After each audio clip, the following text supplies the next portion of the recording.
એક મસ્ત વાર્તા. એક પરિવારમાં એક માં અને એનો 25 વર્ષનો દીકરો બે રહે. દીકરો આખો દિવસ નોકરી કરે છે.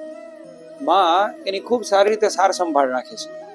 દીકરો સવારે ઉઠે નહીં તો માતા તેને 2-3 વાર ઉઠાડે કે બેટા ઉઠી જા, નહીં તારે મોડું થશે, ઓફિસે મોડો જઈશ, અને તું જલ્દીથી ઉઠી જા, તારા માટે હું ગરમા ગરમ નાસ્તો બનાવી રાખું, હાલ જલ્દી કર.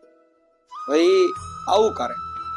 પછી બપોરે જમવા માટે ફોન કરે કે બેટા તું શું જમીશ?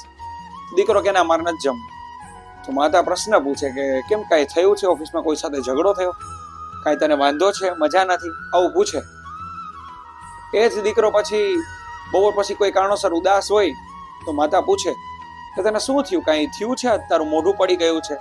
ઓફિસે કોઈ સાથે કાંઈ વાત થઈ છે? કાંઈ ઝઘડો થયો છે? બોસે કાંઈ કીધું? આવું માં પૂછે.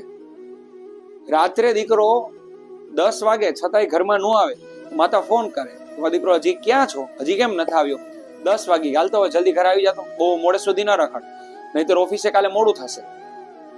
આ જ દીકરો જ્યારે પરણી ગયો પછી એની વહુ આવી ગઈ.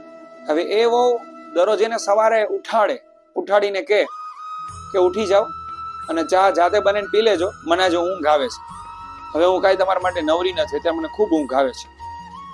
બપોરે જમવા માટે ફોન કરે કે તમે શું જમશો?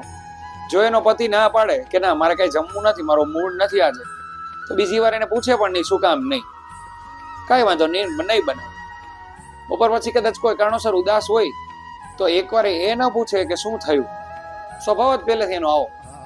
અને રાત્રે કદાચ 10 વાગ્યા પછી પણ ન આવ્યા હોય તો એની પત્ની ફોન કરે અને ફોન કરીને એમ કે જો તમે મોડા આવવાના હોય તો મેં ચાવી બહાર ટીંગાડી છે, તેનાથી લોક ખોલી અને અંદર આવી જાજો, મને ઉઠાડતા નહીં, મને ઊંઘમાંથી હેરાન કરતા નહીં.